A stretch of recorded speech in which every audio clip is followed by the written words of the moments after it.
इस quant section को हम फेमसली मैथ्स के नाम से जानते हैं, बट बात सेम ही होती है। क्वांट वर्ड इसको दिया गया है बिकॉज यहाँ पे जो आपका काम रहता है that will be related to speed and accuracy. हमें एमसीक्यूज सॉल्व करने होते हैं। एमसीक्यूज वो जो क्वेश्चन के साथ आपको 4 ऑप्शंस अवेलेबल होती हैं, उन चारों में से कोई एक आपका आंसर होता है। सो जब आप क्वांट सेक्शन को सॉल्व करेंगे वहां आप मैथ्स के ही क्वेश्चन को देखेंगे, बट अलोंग विद दैट आपको उनको सॉल्व करने के लिए स्टेप बाय स्टेप नहीं चलना, आपको उनका सिर्फ और सिर्फ आंसर से काम रखना है। इसीलिए इसको नाम दे दिया जाता है क्वांटिटेटिव एप्टीट्यूड, राइट। अब ये तो बात हुई आपके क्वांट सब्जेक्ट की। अब इसके बाद में जो मैं आपको बताऊं वो मेरे बारे में है, about my self. I am Manpreet और आपको मैंने पहले ही बताया है मैं आपको क्वांट टीच करूंगी, बट इससे पहले मैंने कई एग्जाम्स क्रैक कर रखे हैं, जैसे कि हमारा एसबीआई क्लर्क हो गया, IBPS clerk and PO as well, and उसके साथ साथ मैंने स्टेट लेवल का जो आपका आईबी का एग्जाम होता है वो भी क्रैक कर रखा है। और इसी के साथ साथ मुझे मोर देन 5 years का एक्सपीरियंस है, जहां मैंने स्टूडेंट्स को जो है मैथ सेक्शन के अंदर बहुत ही अच्छे से गाइड भी किया है और उसी स्टडी पैटर्न को फॉलो करते हुए उन्होंने कई एग्जाम्स भी क्रैक करे हैं। जैसे कि अभी रिसेंटली हमारा पंजाब स्टेट के लिए जो पुलिस का एग्जाम होता है, पंजाब पुलिस कांस्टेबल के अंदर, उसके अंदर भी कई अच्छे रिजल्ट्स आपको देखने को मिले होंगे। अगर आपने ये सब कुछ चेक किया है तो चलिए आप भी रेडी हैं और आपने अपने जो बैकपैक कर रखे हैं, तो हमारी इस जर्नी को अब हम स्टार्ट करेंगे। बट स्टार्टिंग का फर्स्ट स्टेप ये होना चाहिए कि आपको आप जिस सब्जेक्ट को पढ़ने जा रहे हो उसका सिलेबस एटलीस्ट पता होना चाहिए। सिलेबस अगर पता होगा तभी आप जो है उसको अच्छे से कर पाएंगे, आप देख पाएंगे कि कौन कौन से ऐसे चैप्टर्स हैं जो आपको पढ़ने हैं इसके अंदर, राइट। तो अभी जब चैप्टर्स हम देखेंगे उससे पहले मैं मैथ सेक्शन के बारे में बात करूंगी, पर ये हमारी ऐप है जहां पे आपको ये पहले ही बता दिया गया है कि ऐप के थ्रू भी आप प्रैक्टिस सेट भी निकाल सकते हो, असाइनमेंट्स भी देख सकते हो, सब कुछ आपको आपकी ऐप के ऊपर मिलेगा, राइट वन। तो चलिए स्टार्ट करते हैं हमारी जर्नी को, बिल्कुल स्टार्टिंग से स्टार्ट करेंगे और मैं आपको यहाँ पे आपका सिलेबस एक बार दिखा दूं क्वांट सेक्शन के अंदर।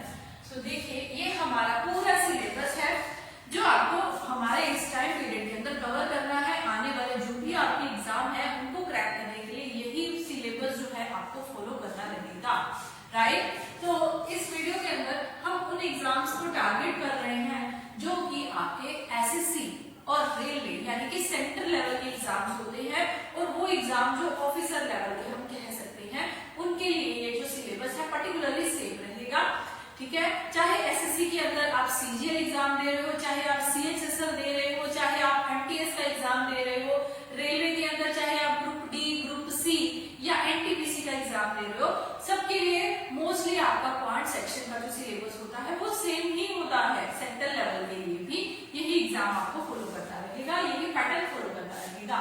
तो चलिए यहाँ पे जो आप ये सारा सिलेबस देख रहे हो उसके पहले मैं आपको ये बताना शुरू कर रही हूँ, हम क्वांट का सेक्शन शुरू कर रहे हैं। तो जो आपका क्वांट सेक्शन होता है ये 2 पार्ट्स में डिवाइड कर दिया जाता है। ये 2 पार्ट कौन कौन से होते हैं? सो वो 2 पार्ट्स हमारा पहले वाला लेके आते हैं arithmetic portion, arithmetic portion, and जो दूसरे वाला आपका रहता है दैट इज एडवांस मैथ्स का पोर्शन। ये 2 मेंस आपके सब्जेक्ट्स का बाइफिकेशन करते हैं। अर्थमेटिक क्या होता है? अर्थमेटिक वो होता है जिसमें सिर्फ और सिर्फ आपको कैलकुलेशंस की तरफ ज्यादा ध्यान देना होता है।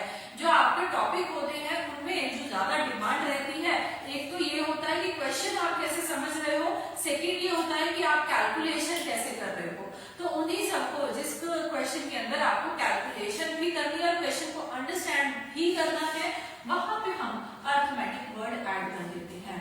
कौन कौन से चैप्टर इस अर्थमेटिक के अंदर होते हैं ये हम आने वाले टाइम में देख रहे हैं। एडवांस मैथ्स में क्या होता है? एडवांस मैथ्स में आपका जो ज्योमेट्री का पार्ट होता है ना वो ज्यादा उठा लिया जाता है। ज्योमेट्री का जो सिलेबस रहता है जिसमें आपको जरूरी नहीं क्वेश्चन पढ़ते ही उसको कैलकुलेशन करिए और आंसर आ गया, वहां पे आपको जो प्रॉपर्टीज रहती हैं उनकी, जो हमारे पास वहां पे उनके प्रॉपर्टीज के साथ साथ उसको शेप क्या है, उसकी ज्योमेट्री कैसे बनी है, ये सब पॉइंट्स भी सीखने रहते हैं। फॉर्मूलाज जो होते हैं बेसिकली यहाँ पे एडवांस में रहते हैं। आपके अर्थमेटिक और एडवांस में क्या सिमिलैरिटी है? तो सिमिलैरिटी ये है कि अर्थमेटिक में आपको कैलकुलेशन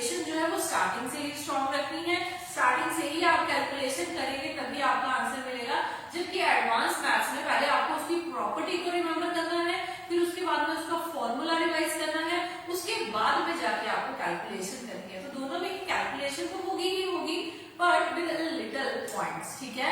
अब आप दोनों में डिफरेंस अच्छे से समझ चुके हो।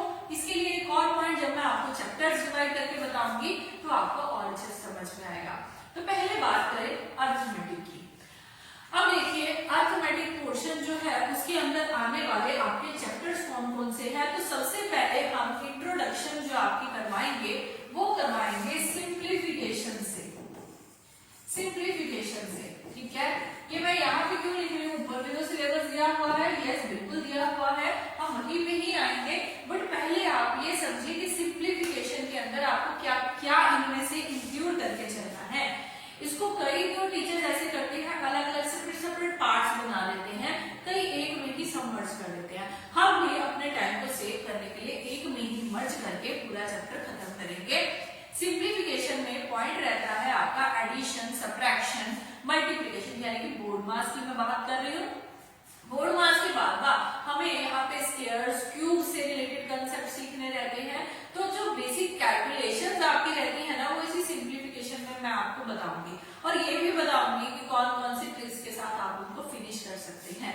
आया समझ में। तो पहला पार्ट जो हमारा रहता है इंट्रोडक्शन, आज हम कर रहे हैं एडिशन, सब्ट्रैक्शन, मल्टीप्लिकेशन, डिवीजन इसमें रहेगी। सिंप्लीफिकेशन के अंदर स्क्वायर्स एंड क्यूब्स इसके अंदर हमारे रहेंगे। एंड यहाँ पे आ जाइए decimal and fraction and basic calculations, ये सभी हम सिंप्लीफिकेशन के अंदर कवर कर देंगे। इसीलिए मैंने स्पेशली नीचे ये पार्ट लिखा सिंप्लीफिकेशन, राइट वन। अब पहला जो पॉइंट सिंप्लीफिकेशन चैप्टर जब आप समझ जाएंगे उसके अगला जो आपका सिलेबस में चैप्टर रहेगा वो रहेगा परसेंटेज का। अब जब सिंप्लीफिकेशन कैलकुलेशन हमने सीख ली है, अब हमें परसेंटेज की तरफ जाना होगा, राइट। तो जब आप परसेंटेज लगा लेंगे वो अच्छे से समझ जाएंगे। तो एक और चीज जो आपको कवर करनी है अर्थमेटिक में, one of the most important जो आने वाले बाकी चैप्टर्स का बेस बनेगा, that is ratio and proportion. जब आप ये वाले चैप्टर्स, ये तीन चैप्टर कौन कौन से, simplification, percentage and ratio proportion, जब आप ये तीनों कवर कर लेंगे ना तो आपका एक बेस तैयार हो जाएगा। आप अब रेडी हैं आगे कवर करने वाली जर्नी पे। तो स्टेप नंबर 1 हमारा इन तीन चैप्टर से होके जाता है सिंप्लीफिकेशन, एंड उसके बाद में परसेंटेज, उसके बाद में हमारा रेशियो एंड प्रोपोर्शन। इसको हम कहेंगे ये हमारा बेस है, ये हमारा वो टॉनिक है जिसको पी के हम आगे के सुपरमैन बन जाएंगे और सुपरमैन की तरह अपना आने वाला सिलेबस खत्म कर देंगे। Yes yes you are right, ऐसे ही आप करेंगे इसको। तो हो गया ये। अब जब रेशियो एंड प्रोपोर्शन खत्म हो जाएगा तो कहानी शुरू हो गई है आपका। जो इसके बाद का चैप्टर रहेगा दैट इज एजिस। तो ढूंढो कहाँ पे है एजिस, ये रहा हमारा एजिस। एजिस एंड एवरेज, यहाँ इन्होंने स्लैश डाल के लिखा है। ये दो अलग अलग चैप्टर्स रहते हैं, एजिस और एवरेज। एजिस में रेशियो लगेगी, एवरेज में रेशियो लगेगी। तो है ना ये बात। तो रेशियो जब तैयार हो गई तो आपने इस एवरेज और एजिस में उसको कवर करना है। एंड उसके साथ साथ अब आगे चलते हैं, आगे क्या रहेगा हमारे पास। तो आगे आने वाले टाइम में आप पार्टनरशिप सीखेंगे जिसके अंदर भी रेशियो ही लगेगी। तो देखा रेशियो से ही मैंने आपको शुरू में ही बता दिया, दो चैप्टर कवर हो रहे हैं, एजिस एंड एवरेज एंड हमारा अगला पार्टनरशिप, राइट वन। अब आगे चलते हैं ये। तो चलिए अब देखिए profit and loss chapter. Profit and loss हमारे रियल लाइफ में आप कई बार आए दिन लगाते मनी टर्म्स, ये वाला चैप्टर हमारा है। इसके बाद हम कवर करेंगे time and work. Time and work, time and work भी हमारा ऐसे ही चलेगा। एंड उसके साथ अगला चैप्टर जो हमारा रहता है वो है simple interest and compound interest का, फिर से एक मनी टर्म। अब अर्थमेटिक में अगला चैप्टर कौन सा रहेगा भाई हमारा। तो जब आप ये जो मैंने अगले चैप्टर्स आपको बताए जिनमें रेशियो रेशियो रेशियो लगेगी वो कौन कौन से हैं, तो वो चैप्टर हमारे होते हैं। सबसे पहले हमने एजिस, एवरेज को देखा, उसके बाद में हमने प्रॉफिट एंड लॉस भी देखा, टाइम एंड वर्क भी देखा, simple interest and compound interest भी देखा। तो ये हमारा सेकंड पार्ट होगा हमारे अर्थमेटिक के अंदर। जब ये दोनों हमारे जो है हमारे पॉकेट में, हमारे बैग में ये चैप्टर्स निकल जाएंगे, हम अच्छे से प्रिपेयर हो जाएंगे हमारी आगे की एक थोड़ी सी मॉडरेट लेवल की जर्नी के लिए। सो हाउ कि आप रेडी हो उसके लिए। कौन सी है वो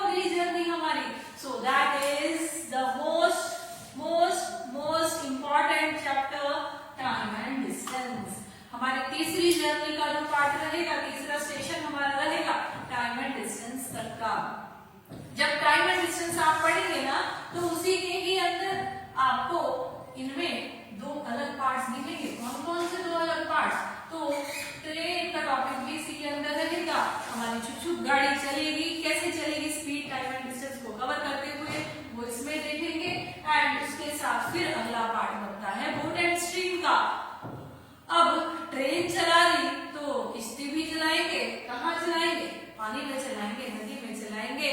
तो तीनों chapter speed time and distance के होते हैं, तीनों हम अपने थर्ड पार्ट ऑफ जर्नी में कवर करेंगे। तो ध्यान से बस इसको फॉलो करते जाना, हर चैप्टर को आपको ध्यान से सुनना है, हर चैप्टर को अच्छे से कवर करना है। यहाँ तक का आपने पार्ट देख लिया and there is a surprise for you. क्या आज तक अगर आप जैसे किसी ने ये चैप्टर अपने स्कूल लेवल में पढ़े और उसको याद है कि हम फॉर्मूले से बनाते हैं, सो अब फॉर्मूला नहीं लगाना। Yes you are right, formula किसी भी चैप्टर में नहीं लगाएंगे। लगाना भी हुआ तो बिल्कुल छोटी सी जगह पे लगाएंगे, ठीक है।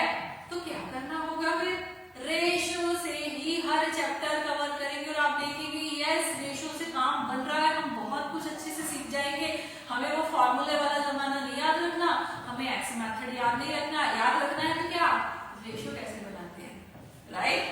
तो चलिए, अगर आपने ये सब पढ़ लिया, ये सब सिलेबस आपको अच्छे से समझ में आ गया और आपको क्यूरियोसिटी हो रही है कि कैसे होगा मैथ्स का सिलेबस, तो यस हमारी क्लास में आपको क्या करना है, डेली बेसिस पे आना है। क्लास मिस मत करना, फर्स्ट टू लास्ट क्लास आपकी सारी कवर हो गई तो आई गारंटी यू कि आपका एग्जाम नहीं रुकेगा। बट क्लास को अच्छे से सुनना है, हर क्वेश्चन को अच्छे से समझना है, प्रैक्टिस अच्छे से करनी है, टेस्ट अच्छे से देना है। यही 4 मंत्रा है, बस डिसिप्लिन होके काम करना है, राइट वन। तो चलिए, अब ये जो पार्ट कवर कर लिया मैम आपने, ये बता दिया, तो यस इसी के साथ हमारा अर्थमेटिक पोर्शन कवर हो गया। यहाँ पे एक छोटा सा पॉइंट रह गया था, टाइम एंड वर्क का ही पार्ट होता है नेक्स्ट वन पाइपलाइन सिस्टम, वो मैं आपको वहीं पे जर्नी में कवर कर पाऊंगी। अब हमारा अर्थमेटिक कवर हो गया, कितने स्टेप्स आए हैं, कितनी जर्नी कवर करी है, तो 3 पार्ट इस जर्नी के कवर करे हैं अर्थमेटिक के अंदर। अगले पार्ट में क्या है, अब अगली जर्नी स्टार्ट होने जा रही है, दैट इज एडवांस मैथ्स। अब हम धीरे धीरे से डायरेक्शन चेंज कर रहे हैं, अब हम कैलकुलेशन में अच्छे से प्रिपेयर हो गए, फिर हम चलेंगे छुप छुप गाड़ी के अंदर एडवांस मैथ्स की तरफ। चले, तो यस एडवांस मैथ्स में हमारे सिलेबस में क्या क्या रहता है, सो वो देखिए। सबसे पहले मैं आपको एडवांस मैथ्स के अंदर जो सिखाऊंगी that is LCM and HCF. मैं शुरुआत यहाँ से करूंगी, एलसीएम और एचसीएफ आपको पहले बताऊंगी, फिर मैं बताऊंगी आपको नंबर सिस्टम के बारे में। देखिए, हर टीचर का पढ़ाने का पैटर्न अलग अलग होता है, तो ये शुरुआत करते हैं नंबर सिस्टम से। नंबर के बारे में स्टूडेंट्स को ज्यादा गाइड करते हैं, बट मैं कहती हूँ कि पहले आप अर्थमेटिक, आप कैलकुलेशन में स्ट्रॉन्ग हो जाओ, प्लस माइनस में स्ट्रॉन्ग हो जाओ, फिर हम ये नंबर सिस्टम आराम से कैच कर लेंगे, कोई डिफिकल्टी नहीं होगी। कभी किसी स्टूडेंट को प्रॉब्लम नहीं आती मेरे इस पैटर्न से, इतने टाइम का मुझे भी एक्सपीरियंस हो चुका है। अगर आप इसको फॉलो करते हो तो आराम से आप ये चैप्टर भी समझ जाते हो और काफी टाइम तक आपके दिमाग में ये चीज रह जाती है, याद रहती है। अदरवाइज पहले नंबर सिस्टम किया हो तो बाद में बाकी चैप्टर करें तो वो पिछले कंसेप्ट्स जो भूले जाते हैं। मैंने पहले ही बताया था एडवांस मैथ्स जो होता है उसमें आपको प्रॉपर्टीज, फॉर्मूलाज ज्यादा याद रखने पड़ते हैं, राइट वन। तो चलिए, अब नंबर सिस्टम, एलसीएम, एचसीएफ हमारा कवर हो गया, तो अगला क्या होगा, अगला हमारा पार्ट ज्योमेट्री से होगा। ज्योमेट्री से होगा, यह हर स्टेप पे नई जर्नी है, हर स्टेप पे नई जर्नी है, बट हर नई जर्नी को हम पिछले वाले के साथ कनेक्ट जरूर करेंगे ही करेंगे, समझ गए। तो यस, यहाँ पे अगर हम बात करने जाए तो पहले हमने चैप्टर लिया है एलसीएम और एचसीएफ का, जो आई थिंक यहाँ मेंशन नहीं है, हाँ जी, बट कोई बात नहीं, हम इसको कवर करेंगे। उसके बाद में यहाँ पे ये एलईक्यूई के थ्रू मेंशन कर दिया जाता है। उसके बाद में जो हमारा नेक्स्ट चैप्टर रहता है नंबर सिस्टम का, ठीक है। नंबर सिस्टम के बाद हमारा पार्ट ज्योमेट्री आता है, ज्योमेट्री आता है। ज्योमेट्री के बाद जो आपका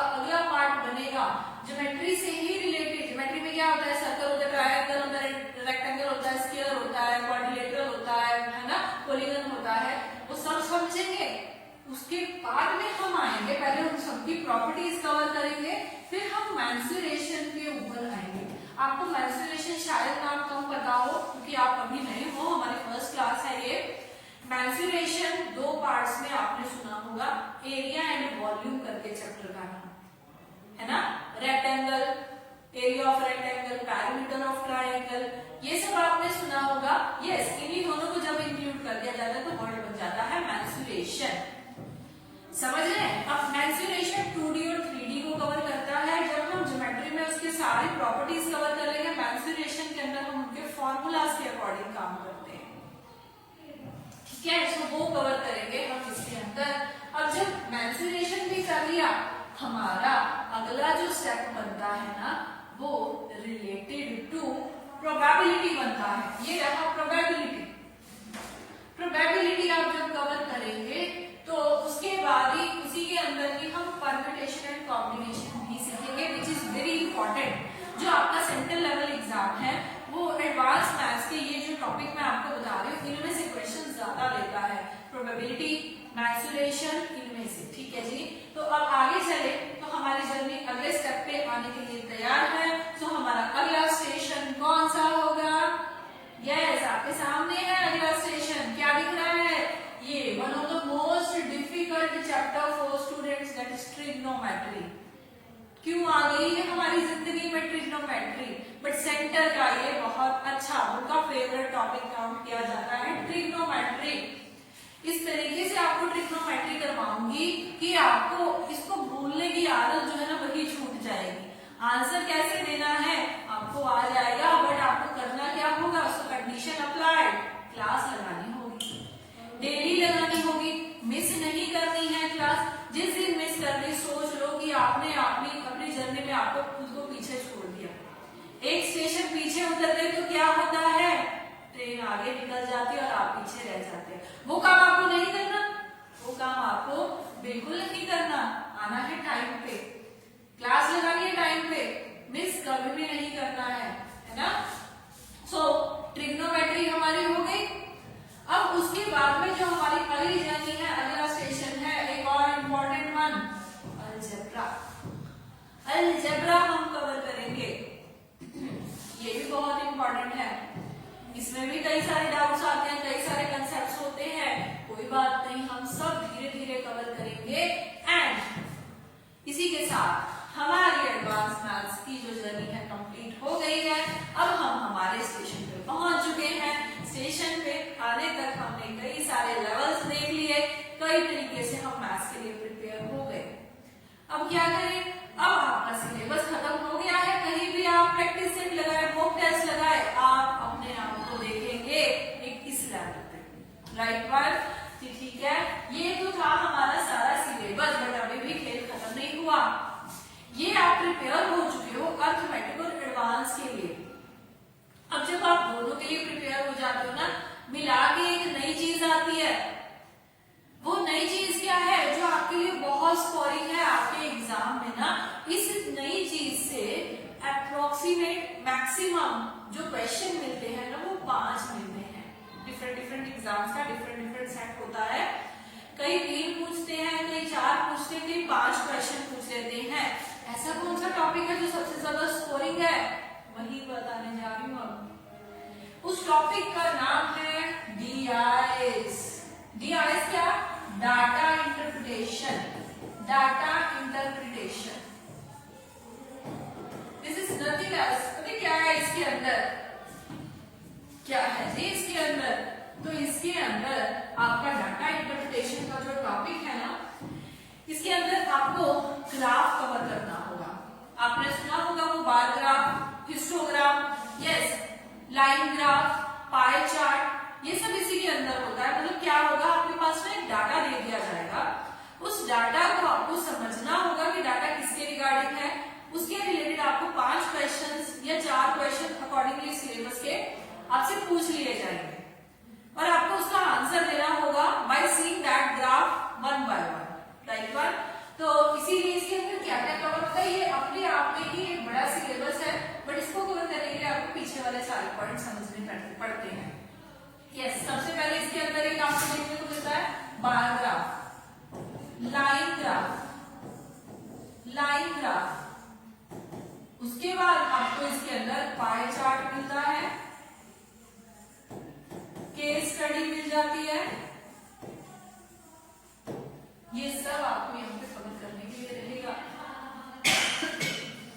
हाँ जी, ओके।